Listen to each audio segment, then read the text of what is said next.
गुंडागर्दी की जो पराकाष्ठा थी, जब वो चढ़ गए ऊपर तो फिर उनको धक्का मारने के ऊपर आवश्यकता नहीं थी। पहली बार मुझे किसी पॉलिटिकल पार्टी में एक जो घटियापनी, गुंडागर्दी या गांधी परिवार का जो ये है कि हम राजा हैं, हमारे सामने कोई नहीं है, उसका काला चेहरा कल हमने देखा। 2001 में इसी दिसंबर के महीने में 13 दिसंबर को पाकिस्तान ने हमारे संसद पर हमला किया था। 19 दिसंबर को गांधी परिवार ने 2024 में उन चीजों को दोहराया। जांच कमेटी बैठानी चाहिए और ये जितने देश तोड़ने वाले लोग हैं उन सबों को सलाखों के पीछे डालना चाहिए। एक 70-72 साल के बुजुर्ग जिनको खून बह रहा है, जिनको डॉक्टर देख रहे हैं, वहां आकर वो कहते हैं, पप्पू यादव जैसे गुंडे के साथ आए, वो ही पुस्ट में, ही पुस्ट में, ही पुस्ट में।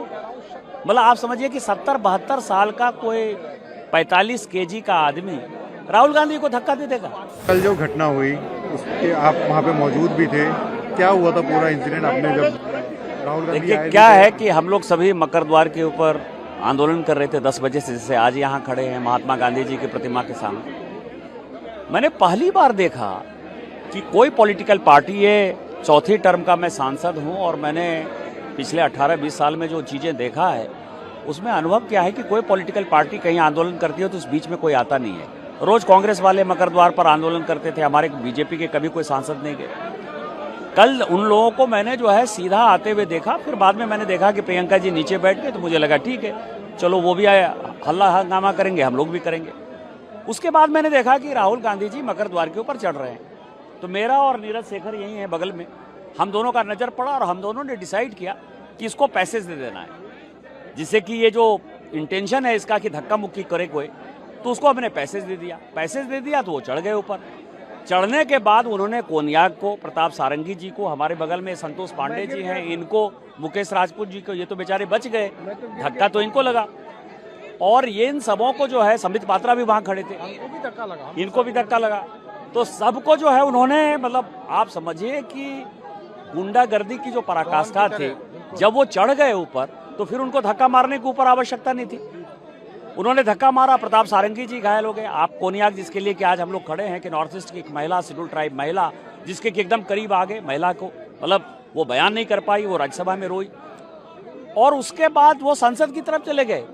और फिर संसद की तरफ से आकर प्रताप सारंगी जी, जिनको हम लोग व्हील चेयर पर बैठाए हुए थे, डॉक्टर देख रहा है उनको, वहां आकर कह रहे कि ही पुस्ट में, ही पुस्ट में, ही पुस्ट में। आप समझिए कि एरोगेंसी की एक पराकाष्ठा। और पहली बार मुझे किसी पॉलिटिकल पार्टी में एक जो घटियापनी, गुंडागर्दी या गांधी परिवार का जो ये है कि हम राजा हैं, हमारे सामने कोई नहीं है, उसका काला चेहरा कल हमने देखा। और जिस तरह हमारे सांसदों के साथ उसने धक्का मुक्की की, दुर्व्यवहार किया, और उसके बाद उसमें जो कोई रिमोर्स नहीं था, ये मेरे संसदीय जीवन की ये पहली घटना थी। और मैं इसको मानता हूं कि 2001 में इसी दिसंबर के महीने में 13 दिसंबर को पाकिस्तान ने हमारे संसद पर हमला किया था। 19 दिसंबर को गांधी परिवार ने 2024 में उन चीजों को दोहराया और अब तो वो अर्बन नक्सल की तरह यहाँ घुस गया है।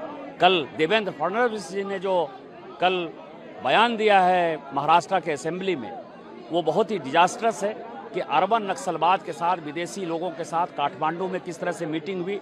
और जितने ये मुद्दे हैं, चाहे वो मुद्दे कास्ट सेंसस का उठा रहे हों, अंबेडकर जी का उठा रहे हों, ईवीएम का उठा रहे हों, पेगासस का मुद्दा उठा रहे हों, अडानी का मुद्दा उठा रहे हैं, ये सारे मुद्दे कैसे उठाकर देश को अलग भागों में कैसे विभक्त करना है, कैसे अलग कश्मीर बनाना है, कैसे अलग खालिस्तान बनाना है, कैसे अलग नॉर्थ ईस्ट बनाना है, ये जो विदेशी ताकतों के साथ सोरोस का मुद्दा मैंने उठाया था, ये राहुल गांधी और कांग्रेस पार्टी है, ये बहुत ही दुर्भाग्यपूर्ण है और देश को समझने वाली है। और मैं तो माननीय प्रधानमंत्री जी से आग्रह करूंगा कि हम लोगों की बात माने और इस पर एक बड़ी कमेटी जो है, एक जांच कमेटी बैठानी चाहिए और ये जितने देश तोड़ने वाले लोग हैं उन सबों को सलाखों के पीछे डालना चाहिए। सर, आपने कोई नोटिस वगैरह भी दिया या इस पूरी घटना को लेके, जिस तरह से पूरी घटना? मैंने प्रिविलेज मोशन दिया है, क्योंकि कोई भी सांसद यदि बोलता है पार्लियामेंट के अंदर तो वो अपनी बातें कहता है और उस बातों को तथ्यात्मक तौर पर ही आपको पूरा वीडियो डालना है।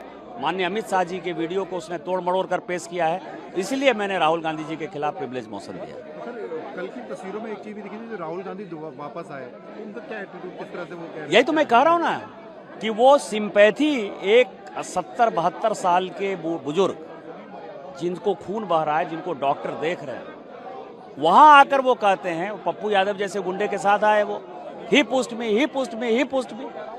मतलब आप समझिए कि 70-72 साल का कोई 45 केजी का आदमी राहुल गांधी को धक्का दे देगा। और राहुल गांधी जी सिंपैथी के एक शब्द, मान लीजिए धक्का दे ही दिया आपको, तो सिंपैथी के एक शब्द तो बोलते हैं। ये एरोगेंसी है। ये दिखाता है कि गांधी परिवार अपने आप को आज भी ये मानता है कि वो राजा है, राज करने के लिए आया है और वो जीवन में कुछ भी कर सकता है।